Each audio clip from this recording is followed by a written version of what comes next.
दोस्तों तब क्या हुआ जब राजस्थान के गांव में इच्छाधारी नागिन ने दिया एक बच्चे को जन्म। परंतु गांव वालों की एक गलती पर इच्छाधारी नागिन ने जो किया देखकर गांव वालों के पैरों तले जमीन खिसक गई। दोस्तों हमने नाग नागिन के कई किस्से कहानियां सुने हैं और बड़े बुजुर्गों से भी सुना है जिसमें नागमणि का जिक्र तो जरूर होता है। दरअसल दोस्तों नागमणि इच्छाधारी नाग नागिन के लिए बहुत ही ज्यादा महत्वपूर्ण है, क्योंकि इस नागमणि की सहायता से उन्हें कई शक्तियां प्राप्त होती हैं, जिससे वो किसी का भी रूप धारण कर सकते हैं, कोई भी आकार ले सकते हैं, कोई भी भारी वस्तु उठा सकते हैं और सबसे ज्यादा घातक किसी की भी जान ले सकते हैं।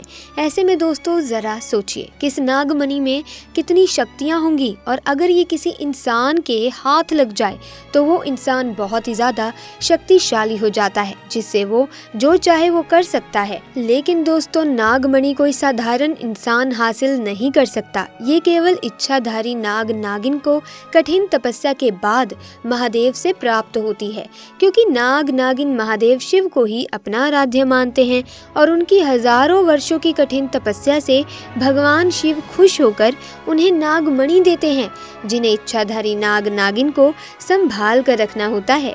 लेकिन दोस्तों अगर कोई नागमणि चालाकी से चुरा ले तो उस व्यक्ति के साथ क्या होगा, आइए जानते हैं आज की इस वीडियो में। दोस्तों ये चमत्कारी घटना है राजस्थान के एक छोटे से गांव चंदेला गांव की।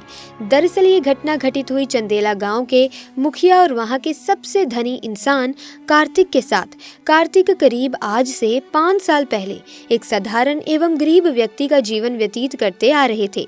अक्सर जंगल में अपनी बकरियां चराने जाया करते थे। एक दिन बकरी चराते चराते वो जंगल के थोड़ा और अंदर निकल गए। उसी जंगल में एक इच्छाधारी नागिन अपने नाग के साथ एक विशाल पेड़ के पास रहा करती थी। वो नागिन गर्भवती थी। शाम का वक्त था और कार्तिक जब उस पेड़ के पास से गुजरा तो उसे वहां एक तेज चमकती चीज दिखाई दी, परंतु साथ ही वो दोनों नाग नागिन भी वहीं थे। उन्हें देख वो थोड़ा सा डर गया और तुरंत वहां से जल्दी से घर की ओर भागा। कार्तिक इतना घबराया हुआ था कि उस समय तो उसने पीछे मुड़कर तक नहीं देखा, परंतु उस रात उसके ध्यान में वो चीज जो चमक रही थी वो बार बार आ रही थी। वो इतना तो समझ गया था कि वो हो ना हो बहुत ही मूल्यवान चीज थी और अगर वो मुझे मिल गई तो मैं भी धनवान हो जाऊंगा। परंतु सबसे बड़ी मुसीबत थी वो दोनों नाग नागिन। अगले दिन वो वापस जंगल उसी पेड़ वाले स्थान पर गया और कुछ दूर खड़े रहकर छिपकर उस पेड़ के पास रह रहे नाग नागिन को देखने लगा। कुछ देर देखने के बाद उसने ध्यान दिया कि नागिन तो गर्भवती है। वो उस रात घर आकर सोचने लगा कि यह अच्छा मौका होगा, जब नागिन अपने बच्चे को जन्म देगी तभी वो नागमणि चोरी कर लेगा, क्योंकि उस समय नागिन कमजोर होगी, बस नाग को मारना होगा। दोस्तों कहते हैं कि अगर किसी नाग के मुंह की तरफ गोबर मार दिया जाए तो वो अपना होश खो बैठता है। अब कार्तिक हर रोज गोबर लेकर उस विशाल पेड़ के पास छुपकर सही मौके का इंतजार करने लगा। एक दिन वो मौका भी आया जब नागिन अपने बच्चे को जन्म देने वाली थी। तभी चुपके से कार्तिक ने नाग के मुंह पर तेजी से गोबर मारा और फिर एक बड़े पत्थर से नाग को मार डाला। फिर उसने नागिन और उसके बच्चे को भी मार डाला और उस मणि को उठाकर जल्दी से घर की तरफ निकल पड़ा। परंतु उधर नागिन किसी तरह बच गई थी और बस बेहोश पड़ी थी। जब नागिन को होश आया और उसने अपने बच्चे और पति को मरा देखा तो उसके दुख दर्द का ठिकाना नहीं रहा। वो उस समय गुस्से से पागल हुए जा रही थी और उसने कार्तिक से बदला लेने की ठानी, परंतु मणि चली जाने के कारण वो अपनी शक्तियों का प्रयोग नहीं कर सकती थी। परंतु अभी भी वो अपना रूप तो बदल ही सकती थी। इधर कार्तिक को जैसे ही मणि मिली उसका पूरा जीवन ही परिवर्तित हो गया। उसकी फसल इस बार काफी अच्छी हुई और काफी महंगे भाव में भी बिकी। उसकी तो जैसे लॉटरी लग गई हो, क्योंकि जो भी वो धंधा कर रहा था उसे हर जगह से लाभ मिल रहा था और कार्तिक को पता था कि ये सब उस चमत्कारी नागमणि का ही कमाल है। गांव में हर जगह उसका नाम था। कार्तिक के इस रुतबे को देख एक अच्छा रिश्ता कार्तिक कार्तिक के लिए उसके पास ही के गांव से आया और दया नाम की एक सुंदर स्त्री से उसका विवाह संपन्न हुआ। दया अपने पति कार्तिक को बहुत प्यार करती थी और बहुत इज्जत देती थी। दोनों एक दूसरे का कदम कदम पर साथ निभाते। उनकी जोड़ी गांव में मिसाल बन चुकी थी। उधर नागिन भी एक पुरुष का रूप धारण कर राकेश नाम से कार्तिक के यहाँ उसका मुंशी बन गया और कार्तिक का विश्वास जीतने लगा। कार्तिक भी राकेश के व्यवहार और वफादारी को देख उसे अपने भाई समान ही मानने लगा। दोस्तों, एक दिन दया अपने पति कार्तिक के पास आती है और बताती है कि तुम पिता बनने वाले हो, मैं गर्भवती हूँ। ये सुन कार्तिक की खुशी का ठिकाना ही नहीं रहा। उस दिन वो खुद अपने मुंशी राकेश के पास गया और बोला कि देखो राकेश, मेरा कोई भाई नहीं है, परंतु जब से तुम्हारा साथ मिला है तुम मेरे सगे भाई से भी कहीं अधिक बन चुके हो। आज मैं बहुत खुश हूँ, इसीलिए आज मैं अपनी पत्नी और तुम्हें एक खास जगह ले जाना चाहता हूँ, क्योंकि मेरा इस दुनिया में तुम लोगों के सिवाय कोई नहीं है। और वो अपनी पत्नी और राकेश को कार में बैठाकर गाँव के एक कोने में ले जाकर कार एक छोटी सी कुटिया के सामने रोकता है और बताता है कि जब वो छोटा था तब इसी कुटिया में उसकी माँ की जान उसे जन्म देते ही चली गई थी। उसके पिता तो पहले ही गुजर चुके थे।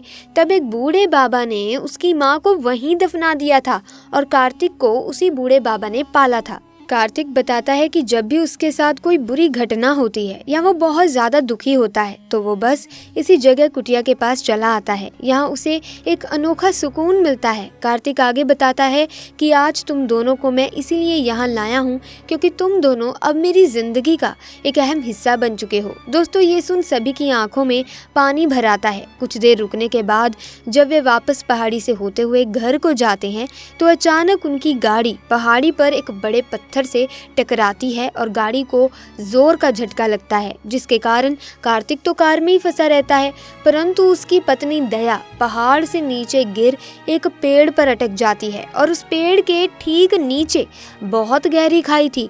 दोस्तों, वो रात कार्तिक पूर्णिमा की ही थी। राकेश अपनी शक्तियां पाकर पुनः नागिन रूप धारण कर लेता है। कार्तिक राकेश को देखकर चौंक जाता है क्योंकि राकेश अब नागिन में पुनः बदल गया था। वो नागिन कार्तिक को बताती है कि कैसे ठीक इसी तरह वो भी स्थिति में फंसी थी जब कार्तिक ने उसका पूरा घर संसार लूट लिया था उसके पति और बच्चे को मारकर। लेकिन आज मेरे पास बदला लेने का एक अच्छा मौका है। कार्तिक घायल गाड़ी में फंसा हुआ था और रो रो कर नागिन को बोलता है कि भले मेरी जान ले ले परंतु मेरी पत्नी गर्भवती है, उसे छोड़ दे। परंतु तभी उस नागिन को अपनी वही स्थिति याद आती है कि क्या होता है जब कोई अपना छिन जाता है। ये जिंदगी का सबसे बड़ा दुख होता है। नागिन ने कार्तिक का उसकी पत्नी के प्रति सच्चा प्यार देख उसे माफ कर दिया और उसकी पत्नी को उस पेड़ से निकाल बचा लिया तथा दोनों को हॉस्पिटल छोड़ खुद वापस जंगल में उसी विशाल पेड़ के पास चली गई। जब कार्तिक हॉस्पिटल से स्वस्थ होकर अपनी पत्नी के साथ घर वापस लौटा तो उसे अपनी गलती का एहसास हुआ और उसने जाना कि उसने कितनी बड़ी गलती करी है। वो नागमणि को लेकर उसी विशाल पेड़ के पास गया और उस पेड़ के पास उस नागमणि को रख फूट फूट कर रोने लगा और शाम को घर वापस आ गया। दोस्तों, कभी कभी इंसान लालच में इतनी बड़ी गलती कर बैठता है कि फिर उस गलती को कभी भी ठीक ही नहीं किया जा सकता और बस अंत में पछतावा ही रह जाता है। आपको ये घटना कैसी लगी हमें कमेंट्स में ज़रूर बताइएगा। साथ ही वीडियो को लाइक और शेयर करना ना भूलें। चैनल को सब्सक्राइब कर बेल आइकन को प्रेस कर दें ताकि नए वीडियोस की अपडेट आपको मिलती रहे। आपका बहुत बहुत धन्यवाद।